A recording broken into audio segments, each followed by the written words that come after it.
My name is Tiffany Glass, and I did my focus on gastrointestinal dysbiosis, or a disruption in the gut microbiome. I came across a study founded in 2019 that 61% of the participants admitted to having GI-related symptoms in the past week. This is 2 out of every 3 participants. Some surveys that I came across that were more recent revealed that up to 74% of participants admitted to having some form of GI distress. This is affecting many of people. So what exactly is the gut microbiome? Bacterial cells that line the gastrointestinal tract, which play a key role in both health and disease. The development of the gut microbiome begins at birth, when an infant engulfs the bacteria of the mother's vaginal canal upon delivery. Even with breastfeeding, infants are consuming Bifidobacterium infidus, which is a gut-benefiting bacteria that can actually show effects later in life. The gut bacteria is essential to human health, supplies essential nutrients. It synthesizes vitamin K, aids in digestion of cellulose, which is that insoluble fiber from vegetables, and it has a potential of angiogenesis, which is a formation of new blood cells, and nerve function.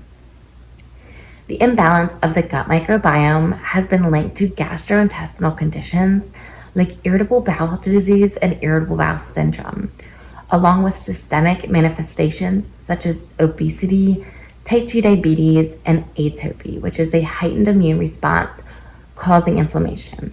There are connections that link the gut to other areas of our body, for example, the gut-brain axis, the gut-lung axis, and even correlating with women's reproductive organs.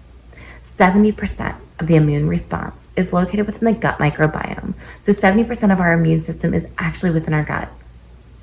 The imbalance of the gut microbiome is called gastrointestinal dysbiosis.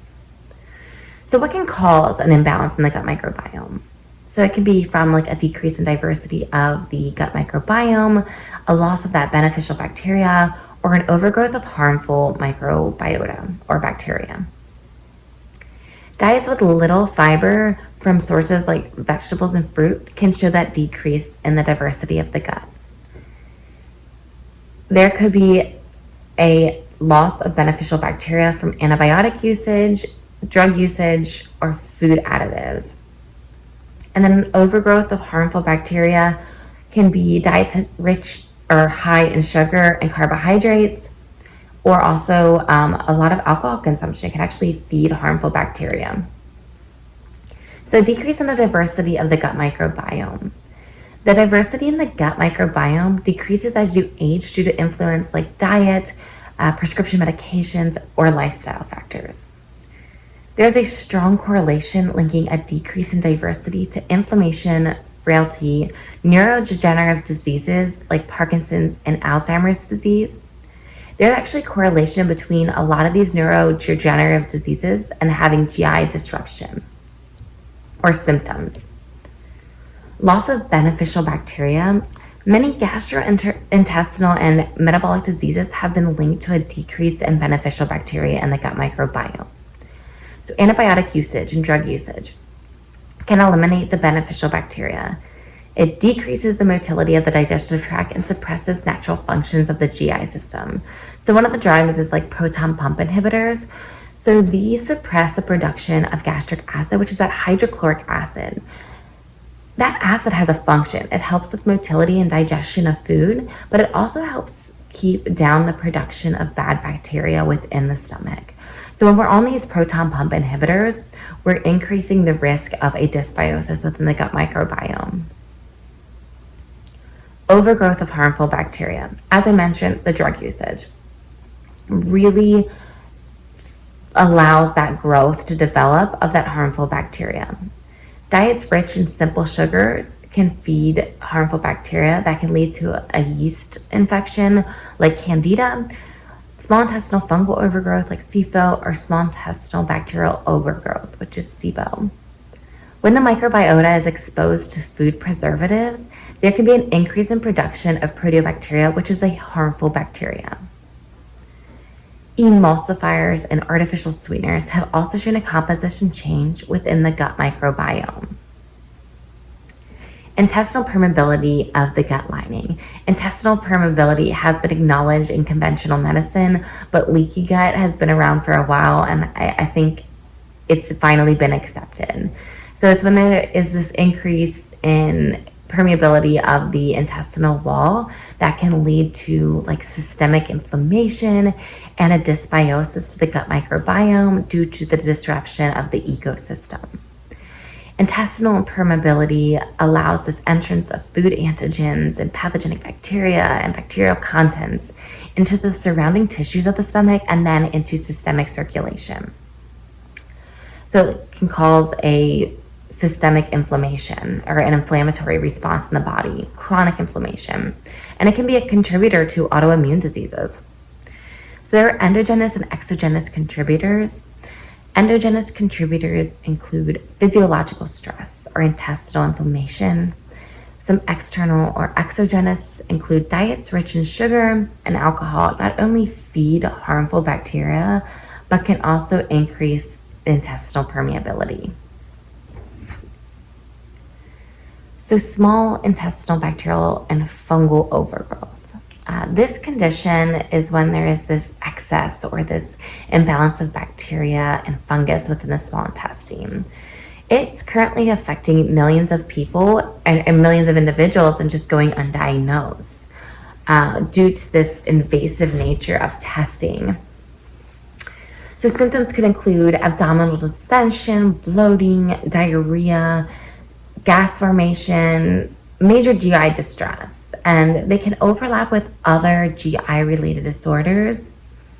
SIBO is a large culprit of maldigestion and malabsorption worldwide, which is leaving people with a nutrient deficient state. So not only are most people consuming a standard American diet, which is low in nutrients, but they are fighting this SIBO, which is also contributing to a malabsorption and maldigestion of these already low intake of nutrients. So an increased risk of SIBO can be contributed to a dysregulation in the motility of the gut, microbiome, and GI system. SIBO is classically associated with nutrient deficiencies, especially B12, vitamin B12, due to the production of vitamin B12 by the bacteria of the stomach. So diagnosing a dysbiosis. Both conventional and functional medicine utilize patient-reported symptoms when it comes to diagnosing SIBO and SIFO. Gastroenterology specialists are aware of bacterial overgrowth, but the nature to fully test is with a small bowel aspiration or culture, which is really invasive. So they resort to a glucose or a lactulose breath test. They're more commonly used to diagnose, but even with them, the test is not foolproof. The conventional treatment would be rounds of oral antibiotics to eradicate the bacterial overgrowth in the small intestine. Rifaximin is a pharmaceutical drug that is taken orally that can help with this bacterial overgrowth, but can affect other bacteria within the stomach. So there are risks with taking conventional pharmaceutical drugs. So with the functional medicine approach, like I said, they do rely on that patient reporting symptoms. With functional medicine, they may use that SIBO breath test for glucose or lactulose, but treating a patient with herbal supplementations and this dietary intervention has little risk and could actually help their gut microbiome overall. So there's little risk to incorporating this treatment. Can genetics influence dysbiosis of the GI system?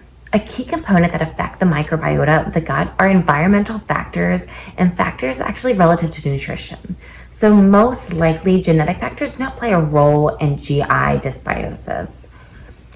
On the contrary, dysbiosis of the gut is present. There can be intestinal permeability, which could cause tissues and organs to be flooded with those harmful food from our diet, which can impact the immune system, the metabolism. But overall, there's no genetic predisposition that would cause a dysbiosis or that dysregulation in the gut microbiota. Whether dysbiosis of the gut microbiota is directly cause of disease or merely reflects disease-induced changes in the host immune and metabolic system remains unclear. But there are several examples where this change of the gut microbiome precedes the onset of a disease. So there are a lot of neurological diseases, as I mentioned, that are correlated then with a gut or a GI dysregulation. So ways in which to heal the gut microbiome: supplementation, probiotics, and prebiotics. And this is a term that we learned is weed, seed, and feed. But basically, supplementation is incorporating herbal remedies that would help eliminate the harmful bacteria in the gut microbiome. Probiotics would be addition of beneficial bacteria back into the GI tract. And then prebiotics incorporates a diet rich in fibers to feed that beneficial bacteria and diversify that gut microbiome. So we want to make sure we are feeding that healthy bacteria that we added back in with the probiotics with the utilization of prebiotics. So supplementation, so an integration and functional approach to healing this overgrowth of bad bacteria will be to increase the diversity of the gut microbiome as well. And this is by incorporating an herbal supplement, such as oregano oil. I'm a huge fan and personally consume it myself. Studies have shown that herbal therapy to be as effective as pharmaceutical drug rifaximin, which it comes to a healing of dysregulation in the gut microbiome. So the study I came across used an herbal remedy of lemon balm, sage leaf, and oregano oil. So it's the combo herbal supplement that showed as effective as this pharmaceutical drug. Oregano oil alone has this antibacterial and antimicrobial properties, and oregano oil does not kill beneficial bacteria and contributes to the diversity of the gut microbiome. Probiotics. They modulate the gut microbiota and overall host health. So work to modulate the immune system. They're resistant to the colonization of harmful bacteria, and they improve the intestinal barrier. So they decrease the likelihood of intestinal permeability. The production of microbials and acids and enzymes are also increased with the incorporation of probiotics. So some probiotic benefiting bacteria include that bifidobacterium and lactobacillus and Saccharomyces. Oral administration of probiotics have been shown improvements in metabolic, cardiovascular, and neurological diseases just from the administration of these probiotics. Examples in whole food sources include your non-pasteurized food, so your kombuchas, your kimchis, your fermented vegetables, your kefirs, your sauerkraut. You just want to make sure there's no pasteurization of these because that can kill those healthy bacteria. Prebiotics. So this is a nutritional strategy that fine-tunes this composition within the gut microbiome. So polysaccharides feed healthy bacteria within the gut microbiome. So to fit the criteria for prebiotics, it must be resistant to gastric acid, which is that hydrochloric acid of the stomach. They must be fermentable from the intestinal microflora, and they must stimulate the growth of beneficial bacteria. So again, we are feeding the probiotics that we just incorporated.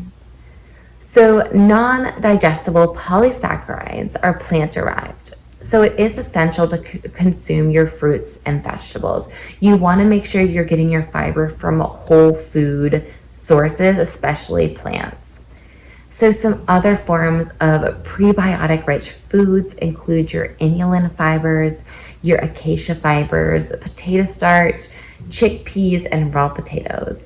Those inulin fibers, the starches, and the acacia fibers are really easy to add in because it's just a powder form and can increase your consumption of prebiotics pretty easily when you mix it into other foods. So dietary and nutritional changes. Really important to minimize those simple sugars. those carbohydrates that are broken down as sugar by the body, and then alcohol consumption. This is as not to feed that harmful bacteria, but it can also increase that risk of intestinal permeability. So it's important to resort to whole food diets, diet rich in plant foods, like your fruits and your vegetables.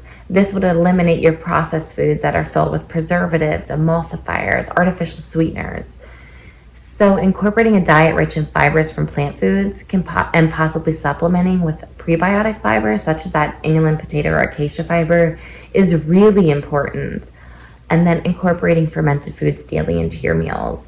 The beneficial bacteria-rich foods, and you could even make your own. There are so many books on how to make fermented foods. I have to touch base on an alternative treatment that just fascinates me. It's fecal microbiota transplants. And this is a restoration of the microbiota community. So it is using fecal matter from someone who has a healthy gut microbiome and actually transplanting it. I've seen it, usually they've done like the pill forms, or there's other incorporations to do this, but it's shown to heal C. difficile infections 90%, even after just one treatment of a fecal microbiota transplant.